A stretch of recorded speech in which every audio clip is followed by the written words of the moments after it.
This episode of Chuffed Adventures, Mum and I explore the beautiful areas around Golfito, and I get stuck back into veterinary work.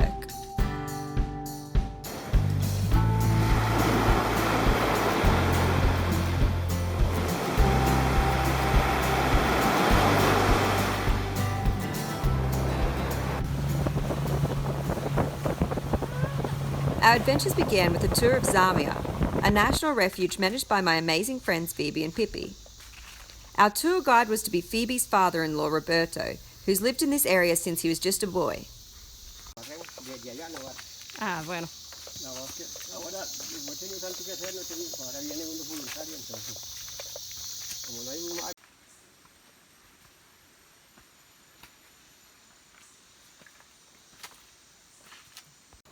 Maestro Roberto showing us around here.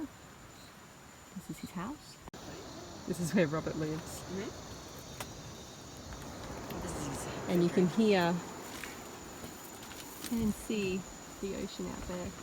So he's getting a beautiful breeze through here.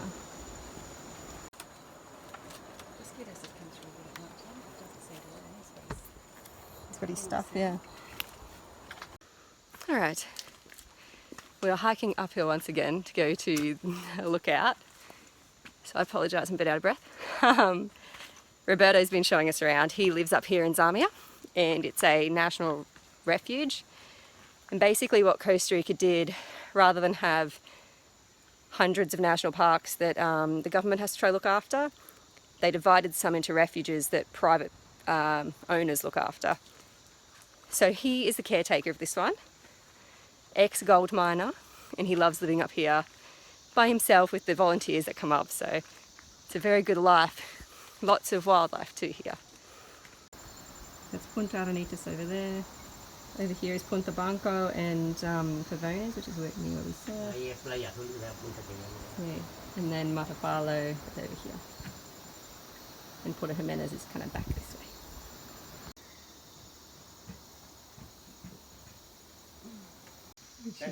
Oh, she's on this side. Alright,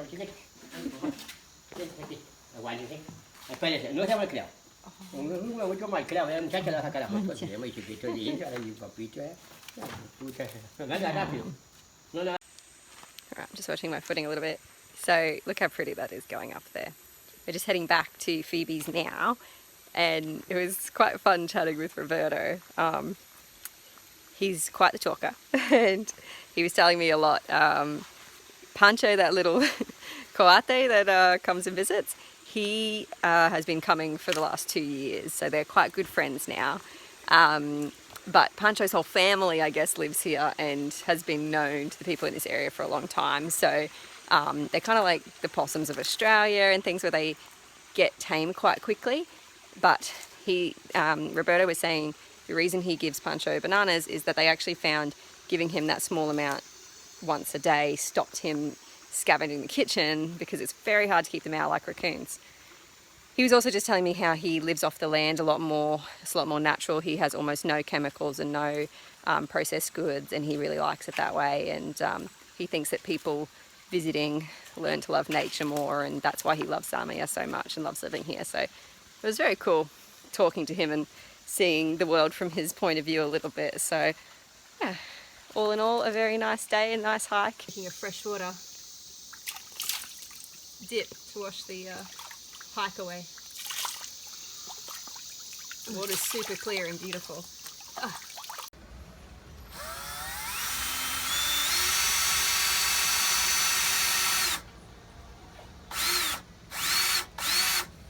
So Sheridan, what are you doing? Well, these are falling apart, and we're hoping by putting some new screws in we can keep them going for a little longer, until such time that I have enough money to redo all the teeth. One day I'll redo all the teeth, but for now, this will work. After a few boat jobs, we decided to reward ourselves with a margarita. And very quickly, Mum experienced her first earthquake, a whopping 6.4 on the Richter scale, with the epicenter only 4 kilometers away. But we made the most of it and took the drinks back on board and slept well, not feeling any of the aftershocks. And we were ready for our next adventure. Alright, we are at Las Cabanitas Cascadas, so the waterfalls in Las Cabanitas, which is about a 10-minute taxi ride outside of Rio Claro, which is a 20-minute bus ride from Golfito. But we're very excited because it's very beautiful here and it's very hot, so it's nice and refreshing.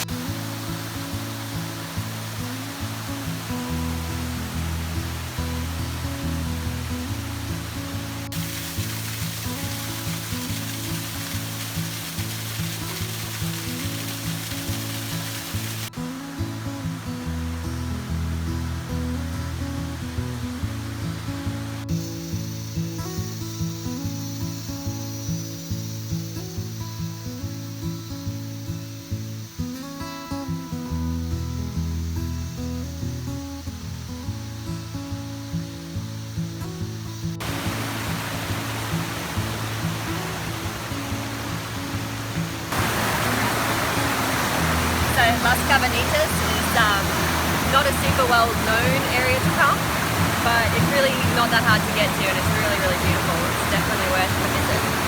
They say there's, I think, 19 waterfalls here, so you've got to go in properly.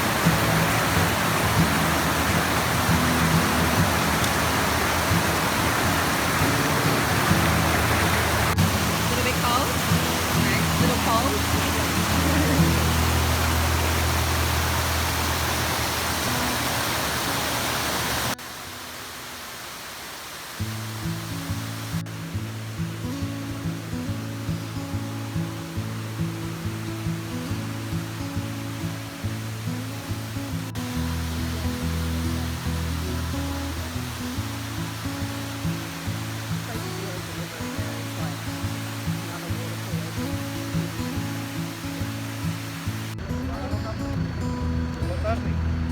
It's a little plane, just a little plane. After an amazing 5 weeks of mummy-daughter bonding, travel and memories, it was time to say goodbye.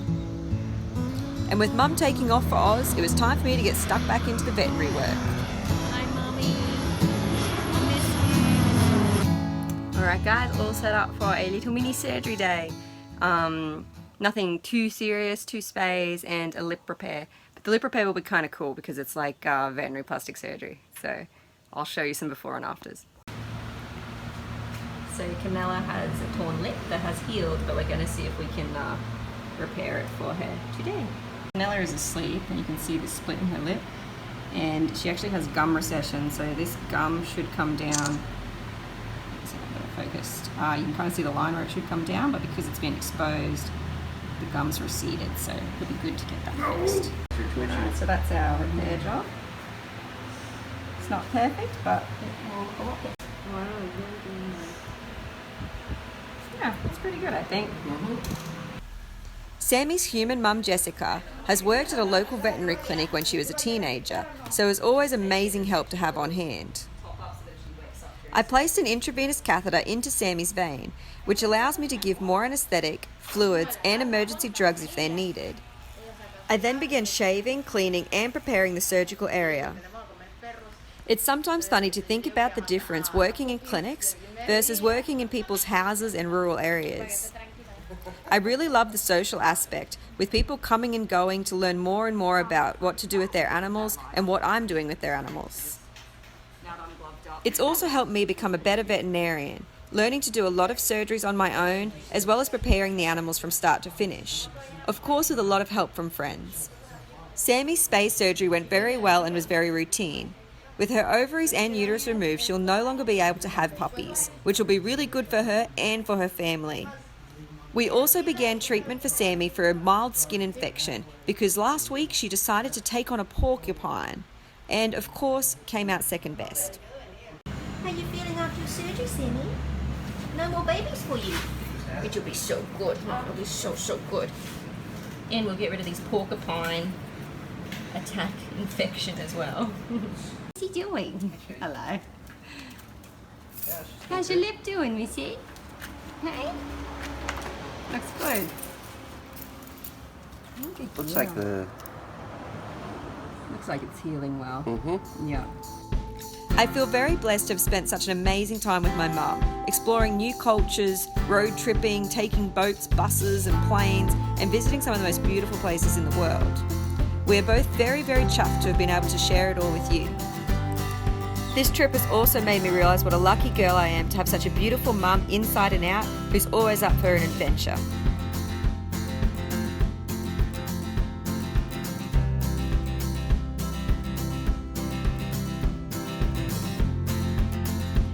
Join me next episode of Chuffed Adventures as I get fixing the raw water pump and do some engine maintenance, and I have a wild time with some animals.